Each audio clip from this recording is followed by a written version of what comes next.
하나님을 높이자. 그 제목이 희한해요. 그죠? 같이 한번 읽어보겠습니다. 시작. 아무리 해도 안 될 때는 하나님을 높이자. 아멘. 뭘 해도 되는 게 없을 때는 뭘 하려고 할 필요가 없어요. 가만히 있다가 하나님을 높이는 겁니다. 우리가 한다고 해서 되는 게 없고 일만 더 망치고 어그러질 수밖에 없기 때문에 하나님만 바라고 하나님의 얼굴만 구하는 것입니다. 오늘 우리가 읽은 이 본문 말씀 여러분들 한번 잘 생각해 보십시오. 이 본문 말씀이 나오게 된 배경이 심상치 않습니다. 다윗이 사울에게 쫓기다가 더 이상 도망갈 데가 없어가지고 적국인 블레셋 땅 그것도 가드 지방까지 도망을 칠 정도였으니까 다윗이 얼마나 한급했겠습니까? 쪽팔리게 또 저보고 이렇게 쪽팔리게 했다 그러면 나중에 또 밑에 가서 또 우리 집사람이 또 뭐라 그래요. 저도 저만 쓴 게 아니라 우리나라 대통령도 종종 쓰고 있더만 뭐 같은 나이니까 쪽팔리게 된 거예요. 쪽팔리게 한없이 쪽팔린 거예요. 근데 블레셋 가드가 어떤 지방이냐? 바로 다윗이 물맷돌을 날려 꼬꾸러뜨리고 목을 베었던 바로 그 장소예요. 골리앗의 고향이에요. 거기까지 망명 갔으니까 얼마나 다윗이 한없이 쪽팔리고 창피하고 괴로웠고 마음은 그래서 짓눌릴 대로 짓눌려 있으니까 오늘 우리가 그 본문 배경을 보면 아비멜렉이라는데 어떤 성경은 또 아기스라 그랬는데 아비멜렉은 그 블레셋 왕들의 이름의 통칭이고 우리가 바로 왕이라 그러잖아요. 이집트 왕들의 이름을 그냥 통칭해서 바로라 그러고 근데 그 구체적인 그의 이름은 아기스 왕이었어요. 다윗이 가드 지방에 이제 쪽팔려 가지고 이제 짓눌릴 대로 짓눌려 가지고 찾아가니까 아기스 신하들이 단번에 다윗을 알아보고 이 녀석은 사울이 죽인 자는 천천히요 다윗은 만만이로다의 노래에 나오는 그 다윗이 아닙니까? 그 말을 듣고 갑자기 다윗이 가드왕 아기스 왕 바로 앞에 섰을 때 그냥 언제 죽을지 모르기 때문에 극심한 죽음의 공포에 떨게 되었습니다. 그러니까 다윗이 살아나려니까 미친 척을 하는 거예요. 침을 수염에 질질 일부러 흘리며 아무렇게나 글자를 끌적거리며 미친 지랄을 하는 거예요. 미친 지랄을 해야지 살아남지 않겠어요? 그러니까 아기스 왕이 그 꼬라지를 보고 내게 아직도 저런 정신이 온전하지 못한 인간을 내가 부족해서 저런 것들을 데리고 왔느냐 하면서 경노하니까 거기서 끌려나가고 나서 다윗이 신이 죽다 살아난 것을 체험하고 나서 다윗이 뭘 느꼈겠습니까? 여러분들이 다윗이라면 내가 뭘 한다고 해서 되는 게 없구나. 그래서 그는 그때부터 자기가 할 수 있는 것 하나님을 높여드리는 것밖에 없구나. 하나님께 찬송을 드리는 것밖에 없구나. 1절 한번 보겠습니다. 1절만 보세요. 내가 여호와를 항상 송축하며 송축함이 내 입에 계속하리로다. 이게 심상치 않은 말씀이에요. 지금은 자기가 상황이 어떤 상황입니까? 비참합니다. 짓눌릴 대로 짓눌려 있고 쪽팔릴 대로 쪽팔려져 있고 그런데 그런 마음속에 무슨 찬송할 마음이 있겠습니까? 그런데 다윗이 뭐라 그랬습니까? 그를 송축함이 내 입에 계속 가리로다. 내 입만이라도 마음은 전혀 찬송하고 싶은 마음이 없는데 입만이라도 찬송을 하려고 한다라는 겁니다. 그렇게 왕이신 나의 하나님 내가 주를 높이고 찬양을 막 마음에도 없는 찬양을 하고 입에만 계속 찬양을 하나님께 드리니까 어느 정도 그 영혼이 데워지는 거예요. 그래서 2절에 뭐라고 됐습니까? 한번 같이 읽겠습니다. 시작. 내 영혼이 여호와로 자랑하리로니 공고한 자가 이를 듣고 기쁘리로다. 이제는 여호와로 자랑하리니. 그게 무슨 말이에요? 마음이 데워졌다는 거예요. 감정이 데워졌다는 거예요. 하나님의 기쁨이 흘러 들어오기 시작하면서 하나님의 기쁨이 다윗의 감정을 뜨겁게 달구니까 그때부터 다윗이 갑자기 눈물을 흘리게 되고 감격에 젖게 들게 그 다윗 옆에서 있었던 그 공고하고 억울한 자들이 보니까 도저히 그 상황 속에서 다윗이 저렇게 기뻐하고 감격에 젖어서 찬송할 그런 상황이 아닌데 그 상황을 보니까 그들이 감동을 받는 거예요. 감동을. 그래서 다윗이 찬송할 때 우리도 같이 하자. 그래가지고 함께 3절에 보니까 나와 함께 여호와를 광대하시다 하며 함께 그 이름을 높이세. 그때부터 이제는 하나님의 임재 가운데 들어가니까 내가 먼저 주 안에 들어가니까 주님이 내 안에서 역사하는 거예요. 그러니까 그때부터 기도를 하면은요 하나님의 기도가 속사포같이 응답이 되는 거예요. 그래서 그 모든 두려움에서 그를 건져내시는 축복을 받게 되는 거예요. 내가 여호와께 구하매 내가 응답하시고 내 모든 두려움에서 나를 건져내시는도다. 그러니까 저희가 주를 앙망하고 강체를 입었으니 그 얼굴이 영영이 부끄럽지 아니하리로다. 공고한 자가 부르짖음에 여호와께서 들으시고 그 모든 환난에서 구원하셨도다. 그렇게 하나님을 높여드리며 찬양을 하니까 마음에 힘을 얻게 되고 마음에 기쁨을 얻게 되고 하나님께서 베풀어 주시는 응답과 자기의 현실에서의 구원의 놀라운 체험을 하게 되었다라는 것입니다. 우리가 그 요한복음에 보면요 제자들이 예수님께 이런 질문을 합니다. 예수님, 우리가 어떻게 해야 하나님의 일을 할 수가 있습니까? 조금 제가 그 성경에서 나오는 거 조금 제가 좀 이해를 돕기 위해서 학대해서 제가 구성을 해보면요. 그때 우리가 어떻게 해야 하나님의 일을 할 수가 있습니까? 그러니까 예수님께서 너희가 하나님의 일을 한다고? 하나님의 일은 하나님이 하시는 거야. 그러면 예수님 우리는 손 놓고 가만히 있으라는 겁니까? 하나님의 보내신 자를 믿는 것이 하나님의 일이야. 우리 주님을 하나님이 보내신 자를 이미 우리는 믿고 있지 않습니까? 내가 세상을 구원할 것을 믿는 것이 하나님의 일이란다. 아멘. 내가 사람을 변화시킬 것을 믿는 것이 하나님의 일입니다. 내가 너희들의 현실에서 너희들의 삶을 놀랍게 역사할 것을 믿는 것이 하나님의 일입니다. 내가 너희들의 병을 고쳐줄 것을 믿는 것이 하나님의 일이니라. 내가 너희 사업을 놀랍게 형통케 할 것을 믿는 것이 하나님의 일이니라. 너희가 하나님의 일을 하는 것이 아니라 내가 한다. 너희는 그저 내가 하는 일을 믿고 따라오기만 하면 된다. 그럼 우리들은 손 놓고 가만히 있어도 되는 건가요? 그렇지 않다. 하나님의 일은 우리가 믿을 때 우리는 다만 하나님의 도구로만 사용되어질 것이기 때문에 하나님이 시키시는 심부름을 해야 될 때가 있으면 그때 믿음으로 심부름만 잘하면 된다. 그게 바로 너희가 유일하게 하나님의 일을 할 수 있는 길이란다. 아멘. 이해가 되세요? 그래도 이해를 못하시면 할 수 없고 하나님을 믿음으로 하나님의 말씀대로 순종함으로 하나님의 그 시키시는 심부름을 함으로 우리는 하나님 안에 들어가게 되며 하나님은 내 안에 들어오셔서 하나님의 일은 이루어지기 시작하는 것입니다. 그렇기 때문에 하나님의 일은 하나님을 믿는 것입니다. 그래서 우리는 일이 안 될 때 주저앉고 싶을 때 아무리 발버둥을 치고 혼자 난리 부르스를 쳐도 되는 것이 없을 때 우리는 하나님만을 높여드리는 겁니다. 하나님만을 찬양하는 겁니다. 바로 그것이 하나님의 말씀대로 순종하는 것이고 하나님 안에 들어가는 것이고 하나님의 임재 안에 들어가는 것이고 하나님은 내 안에 우리의 삶에 오셔서 하나님의 일을 하시는 것입니다.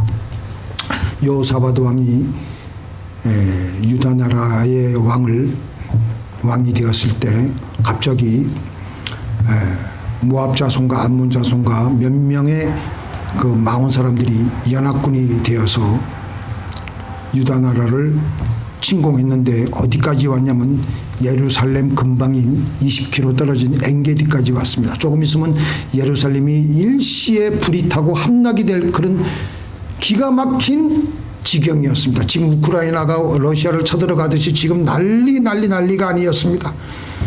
여호사밧 왕은 아무리 생각해도 인간적으로 생각을 해봐도 이 연합군의 공격이 어떻게 해볼 도리가 없는 거예요. 왜냐하면 숫자가 없고 갑자기 군대를 조직할 수도 없는데, 그때 이 여호사밧 왕이 그래도 신앙이 있어서 우리는 아무것도 할 수 없다. 그래서 하나님을 높여드리자. 그때부터 하나님을 높여드리는 기도를 하는 거예요. 우리 열조의 하나님 여호와여, 주는 하늘에서 하나님이 아니시나이까? 이방 사람의 모든 나라를 다스리지 아니하시나이까? 하나님은 하늘의 하나님이 아니십니까? 주의 손에 권세와 능력이 있사오니 능히 막을 사람이 없는 줄 우리는 믿습니다. 믿었습니까? 안 믿었습니까? 이렇게 하나님을 높이는 기도를 하니까 갑자기 그 이스라엘 그 유다 나라의 백성들 중에 한 사람에게 예언이 들어졌어요. 하나님의 말씀이 들어졌어요. 이 큰 무리로 인하여 너희는 놀라거나 두려워하지 말라. 이 전쟁이 너희에게 속한 것이 아니요 내게 속한 것이니라. 너희는 이 전쟁에서 싸울 것이 없나니 줄을 잘 서서 하나님께서 너희를 어떻게 구원하시는 것을 보라. 이런 기도 응답을 받으니까 마음에 안심이 되는 거예요. 그래서 급히 그래도 군대 조직을 하는 흉내라도 내니까 내는데, 군대 조직은 맨 뒤에 놔두고 먼저 성가대를 그 앞에 딱, 그 군대 전쟁은 하러 가야 되지 않겠어요? 전쟁하러 가긴 가는데 흉내만 내는 거예요. 하나님의 심부름만 하는 거예요. 그 앞에 성가대를 조직해가지고 나가서 하나님을 찬송하며 하나님의 이름을 더 높이며 전쟁터에 나가니까 하나님께서 적군들끼리 서로 자멸하고 서로 찢고 볶고 싸우고 서로 해가지고 나중에는 이스라엘 이 유다 나라가 하나도 뭐 손 하나 까딱된 게 없는데 지네들끼리 공멸하고 말아버린 거예요. 그게 바로 유명한 브라가 골짜기에서 일어났던 놀라운 하나님이 하신 전쟁이었습니다. 그때 여호사밧 왕이 드린 기도가 뭡니까? 우리는 망해도 좋습니다. 죽어도 좋습니다. 하나님의 이름만 찬송하다 죽겠습니다. 그 기도했어요. 그 기도. 호흡이 있는 자마다 여호와를 찬송할지니라. 이 구절이 어느 구절에 나오는지 아세요? 이 구절이 어느 구절에 나오는지 아세요? 시편 맨 마지막 절에 나오는 거예요. 저는 예수 믿기 전에 이 말씀을 보고, 야, 이런 성경 말씀, 이런 멋진 말씀이 있네. 저는 그때 그렇게 감동을 느꼈어요. 호흡이 있는 자마다 여호와를 찬송할지니라. 호흡이 있는 자마다 여호와를 찬송할지니라. 지금까지 우리에게 힘이 조금이라도 남아있으면 다른 일을 하려고 하지 마시고 하나님만 높이십시다. 하나님만 경외하십시다. 나는 지금 망해 가고 있어도, 나는 지금 다 죽어가고 있어도 하나님만 높이십시다. 그게 우리가 해야 될 가장 중요한 일입니다. 어떤 결과를 하나님께서 주시든지 우리는 어차피 천국에 가 있게 되어 있습니다. 믿습니까? 그러니까 우리는 감사함으로 찬송함으로 나가면 돼요. 우리 100년 후에 되면요, 우리가 지금 이 땅에서 가지고 있는 거 아무 소용짝 없어요. 지금 우리를 카운트하시는 것은 하나님께서 우리가 얼마나 하나님을 믿고 있느냐, 얼마나 하나님을 잘 믿고 찬송하며 살아가고 있느냐를 보시는 거지, 우리가 이 땅에서 가지고 있는 거 아무 소용없습니다. 아무리 큰 교회하고 아무리 큰 사업체를 하고 그거 소용없어요. 하나님 믿고 하나님께 찬송하며 나가는 그거밖에 없어요. 그래서 그게 우리가 할 일입니다. 하나님 이래도 감사 저래도 감사. 오 하나님, 나의 하나님 감사합니다. 감사합니다. 나이가 들어서 새벽마다 잠결에 깰 때마다 예전에 있었던 친구들을 보고 싶어서 갑자기 가슴이 먹먹해질 때, 갑자기 공포가 찾아올 때 우리는 그때 하나님 찬양하는 거예요. 하나님, 내가 내 육신이 꺼지고 내 육신의 내 모든 존재가 꺼져도 하나님만 높임을 받으시옵소서. 아니면 사도신경 외우면 좋아요. 전능하사 천지를 만드신 하나님 아버지를 내가 믿사오며 그 외아들 우리 주 예수 그리스도를 믿사오니 이는 성령으로 잉태하사 동정녀 마리아에게 나시고 본디오 빌라도에게 고난을 받아사 십자가에 못 박혀 죽으시고 장사한 지 사흘 만에 죽은 자 가운데서 다시 살아나며 하다 보면은 그냥 다시 또 잠결에 빠져요. 마귀가 역사하지 못하게 고백하는 겁니다. 하나님 이래도 감사 저래도 감사. 사람을 지나치게 높이면 기분이 좀 불편해요. 그러나 하나님은 아무리 지나치게 높여도 우리의 기분은 한없이 맑아지고 좋아집니다. 과도하게 높아진 사람은 가까이 가기가 싫어지고 하나님은 높이면 높일수록 더 가까이 가고 싶고 더 좋아집니다. 믿습니까? 바울과 실라가 옥에 갇혀서 착고로 발은 채워졌고 옥문은 굳게 닫혀 있었습니다. 낮에 이미 엄청나게 많은 매를 맞았기 때문에 육신은 너무나도 지금 지쳐있는 상태예요. 그들의 감방은 지하 어두운 곳에 위치해 있습니다. 옥문 밖에는 병사가 지키고 있었고요. 이런 상황 속에서 바울과 실라는 그때부터 밤중까지 하나님께 있는 힘을 다해서 찬양하는 거예요. 그냥 실컷 자다가 밤중에 깨어서 부시시 그때부터 일어나가지고 찬양한 것이 아니라 실컷 맞고 감방에 들어온 그 시각부터 밤중까지 하나님을 찬양하며 하나님을 높인 겁니다. 그러니까 그 어떤 찬양을 하고 어떤 기도를 했겠습니까? 과거에 행하신 하나님 동일하게 지금도 역사하실 줄 믿고 믿었다는 겁니다. 그리고 마음으로 믿기만 하면 안 돼. 입으로 고백했어요. 그게 믿음이에요. 그때 그 찬양을 했습니다. 하나님은 신실하십니다. 하나님은 전능하십니다. 하나님은 치료하십니다. 하나님은 우리를 위로하십니다. 그렇게 하나님을 찬양했을 겁니다. 거기에 무슨 곡조가 아름다운 곡조가 있었겠어요? 그러나 성령께서 그들을 그 찬양하게 했기 때문에 하나님만 바라보고 그들은 찬양했습니다. 그러니까 그 감옥 속에서 그들은 뭘 해보려고 착고를 자기네들이 인간적으로 풀어보려고 여러 가지 자기네들을 그 지키고 있는 간수들을 그냥 어떻게 꼬셔가지고 밖으로 나갈 생각하지 않고 찬양만 했어요. 그러니까 모든 것들이 그들을 묶고 있었던 착고가 저절로 풀어졌고 옥문이 열어졌고 저절로 감옥에서 탈출하게 되었던 것입니다. 오늘 우리가 이렇게 하나님을 높여드리는 찬양과 예배를 통하여 영적으로 우리를 묶고 있는 우리의 마음을 짓누르고 있는 것들을 어떤 것들이라도 이 시간에 풀어질 줄 믿습니다. 영국 여객선 스텔라호와 암초에 부딪혀가지고 난파됐습니다. 타이타닉 호처럼. 그 중에 한 구명보트에 12명의 여성분들이 타고 있었어요. 그런데 그 한밤중에 갑자기 물론 구명보트에 갑자기 다 올라갔지만 파도가 너무나도 거세가지고 그 구명보트가 아슬아슬하게 균형을 유지하며 간신히 바다에서 버티고 있는 겁니다.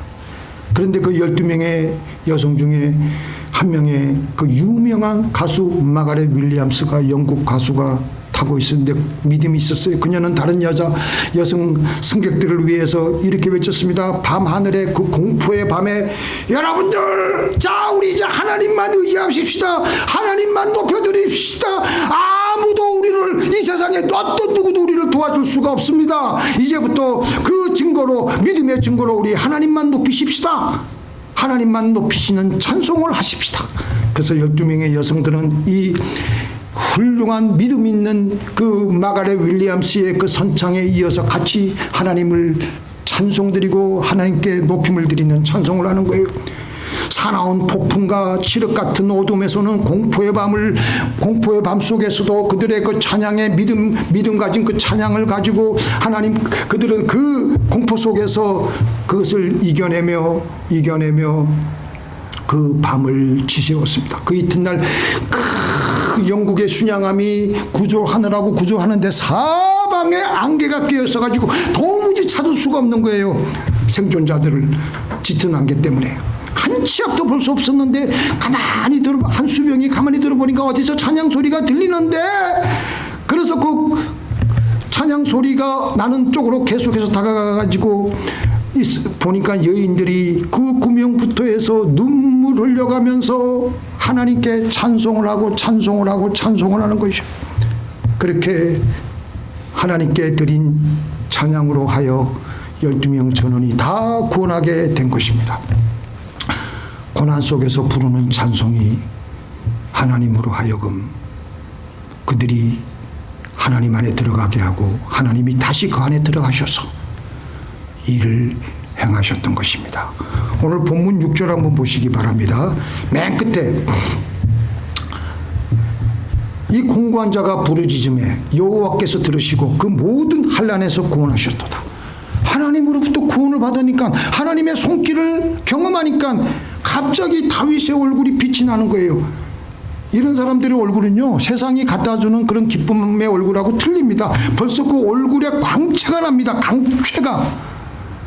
우리 이런 체험을 해야 돼요. 우리 이런 하나님을 만나야 됩니다. 절망 속에서 하나님의 구원의 손길을 체험했으니까 얼마나 기뻤겠어요. 세상이 갖다 줄 수 없는 기쁨과 평안을 그들은 맛본 겁니다. 다윗이. 그래서 다윗은 그렇게 역대 그 레코드에 보면은요, 가장 부자였어요. 가장. 이 미국의 뭐 큰 부자들보다도 뭐 될 것도 없는 그런 큰 부자였어요. 그런데 다윗이 그거 관계없이 하나님께서 주시는 기쁨이 그에게는 제일 최고라는 것입니다. 하나님을 높이는 것은요, 우리의 삶이 틀려집니다. 우리의 삶이 어떤 삶이냐?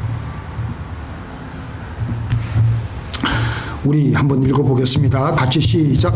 또 사람에게 이르시기를 주를 경외함이 곧 지혜요 악을 떠남이 명철이라 하셨느니라. 그 다음 거 완전한 지혜는 주의 이름을 경외함이니라. 신명기 그거는 제가 혼자 읽어드릴게요. 잘 한번 눈으로 보세요. 내가 나의 하나님 여호와의 명하신 대로 규례와 법들을 너희에게 가르쳤나니 이는 너희로 들어가서 기업으로 얻을 땅에서 그대로 행하게 하려 함인즉 너희는 지켜 행하라. 그리하면 열국 앞에 너희의 지혜요 너희의 지시라. 그들이 이 모든 규례를 듣고 이르기를 이 큰 나라 사람은 과연 지혜와 지식이 있는 백성이로다 하리라. 세상의 지혜는 머리가 영리하고 또 때로는 저처럼 기억력이 비상해가지고 몇 월 며칠까지 배우는 거, 그런 거를 세상에서는 지혜라고 그래요. 그건 하나님 보실 땐 그건 지혜가 아니에요. 하나님이 보실 때의 지혜는 하나님을 높이는 거예요. 하나님을 경외함이 뭐라고요? 주를 경외함이 지혜라 그랬어요. 주를 경외한다는 게 뭐예요? 주를 높인다는 거예요. 주를 높이는 거예요. 주님만 나는 망해도 좋사오니 주님만 높임을 받으시옵소서. 그게 지혜라는 거예요. 사람들이 그걸 못 깨달아요. 그러니까 상품 백화점에 그냥 그 사장이 모교회, 내 교회 이름은 안 밝히겠습니다. 모교회 안수집사인데 그 문을 닫고 보수를 해야 되는데 몇 달 전서부터 하루 매상이 얼만데, 하루 문 닫으면 그게 얼만데, 돈이 탐이 나가지고 사람의 생명, 하나님의 계명을 지키는 거 전혀 관계없는 거예요. 그러다가 폭삭 망해가지고 본인도 완전히 쫄딱 망해가지고 유치장 생활까지 하고 그렇게 처참하게 간 것 아니겠습니까? 하나님을 경외함. 정말 그 사람이 지혜로운 사람이라면, 하나님을 높이는 사람이라면 사람의 생명을 얼마나 더 귀하게 여겼겠어요. 당장 문 닫지, 당장. 그러고 건물을 새로 때려짓든지 새로 그냥 보수를 해가지고 안 무너지게 그냥 견고하게 짓고, 그게 지혜인데 사람이 눈앞에 돈이 아른아른거리니까 그걸 못 버리고 우둔하게 자기 멸망의 길로 걸어간 거예요. 세상 지혜는, 그래서 하나님의 지혜는 하나님을 높이고 경외하는 것이며 하나님의 계명과 규례를 지키며 살아가는 것이 지혜인 것입니다. 지옥 같은 어둠을 뚫고 갈 때, 기도해도 하나님의 응답이 없는 것 같을 때 우리가 해야 될 최선의 방책은 어떻게 하면 하나님을 높일 수 있을까? 어떻게 하면 하나님이 가장 좋아하실까? 나는 망해도, 나는 쫄딱 망해도 내 이 비즈니스, 내가 이거 권리금을 내가 몇백만 불 주고 샀는데 내가 이 비즈니스가 완전히 망하게 돼 있는데 다른 사람이 이거 사면 내가 내 본존은 건져야 되겠는데 하면서 그 본존 가지고 부들부들 떨다가 그냥 또 속이고, 그렇게 하지 않고 하나님, 그 사람이 또 손해보면 어떡합니까? 다른 사람을 사랑하는 마음으로 자기 손에서 딱 끊고 하는 것이 바로 지혜입니다. 지금 손해보는 것 같죠? 하나님이 그 사람을 놀랍게 축복해 주십니다. 나는 비록 쫄딱 망하더라도 하나님이 더 어떻게 하면 더 이익이 되실까? 하나님이 어떻게 하면 나의 삶 가운데 더 높아질 수 있을까? 나의 모든 불분위기 같은 위기 속에서도 지혜롭게 살아가면요, 하나님을 더 높이면 나의 삶의 질서가 잡히게 되고 우리 인생의 길이 열릴 줄 믿습니다. 그저 우리는 하나님을 잘 믿고 하나님을 우리 인생 가운데서 높여드리는 것을 성경에서는 지혜라고 하는 것입니다. 성경에 보면요, 세례 요한이 기가 막힌 말씀을 했습니다. 그는, 한번 따라해 보시고, 그는 흥하여야 되겠고 나는 새하여야 하리라. 우리 어렸을 때 어머니들이 우리 아이들 코 풀려고 할 때 흥 많이 시켰죠. 그래서 잘 됐는지도 몰라요.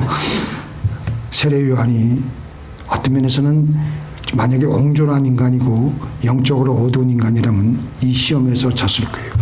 세례 요한이 처음에 나오니까 갑자기 요즘 그 한국의 그 미스터 한처럼 그냥 인기가 확 올라가는 거예요. 회개하라, 천국이 가까웠느니까 사람들이 막 세례 요한을 보고 새로 나온 구세주라고 막, 사람들은 그를 암흑의 시대의 예루살렘의 지도자로 존경을 하고, 그런데 얼마 안 있다가 또 예수님이 등장하는데 처음에 이 두 사람의 사역이 거의 비슷해요. 세례 요한은 회개하라, 천국이 가까웠느니라, 또 우리 예수님은 하나님 나라가 가까웠느니 회개하라, 비슷비슷해요. 그리고 예수님도 물로 세례를 주고 세례 요한도 세례를 주고, 사람들은 그 누구를 따라가야 될지 누구를 비교하고 막 그러는데 점점 몇 달간 이렇게 흐르다 보니까 사람들은 세례 요한에게 막 열광하던 사람들이 다 이제 예수님께로 다 몰리는 거예요.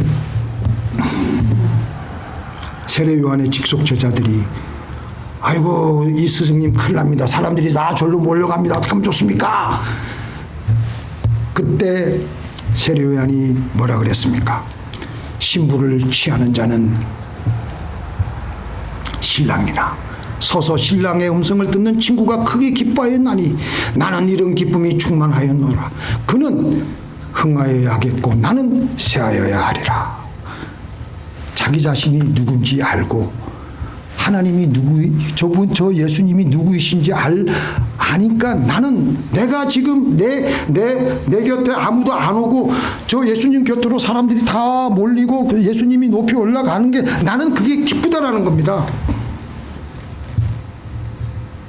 내 사업은 다 망하고 하나님의 이름만 더 높임을 받으면 나는 기쁘다라는 겁니다. 그렇게 할 수가 있어요?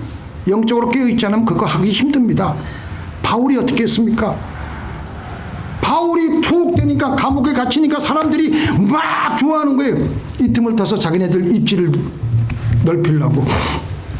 같이 읽겠습니다. 저들은 나의 매임에 괴로움을 더하게 할 줄로 생각하여 순전치 못하게 다툼으로 그리스도를 전파하느니라. 그러면 무엇이뇨? 외모로 하나 참으로 하나 무슨 방도라든지 전파되는 것은 그리스도니 이로써 내가 기뻐하고 또한 기뻐하리라.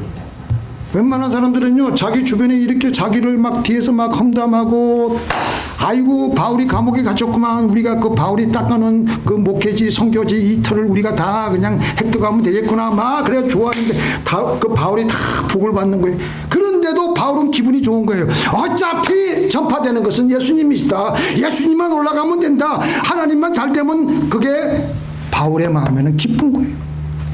그는 흥하여야 하겠고 나는 새하여야 하리라. 내가 망해도 내가 새해도 이상하게 기쁜 거예요. 하나님이 이 상황 속에서 높임을 받으니까 좋다는 겁니다. 그게 바로 찬양이에요. 내가 지금 힘들어도 찬양하는 겁니다. 그러면 이 상하에 많지 하나님의 기쁨이 다윗에게 흘러간 것처럼 우리에게도 그 기쁨이 흘러 넘칠 줄 믿습니다. 기도하시겠습니다.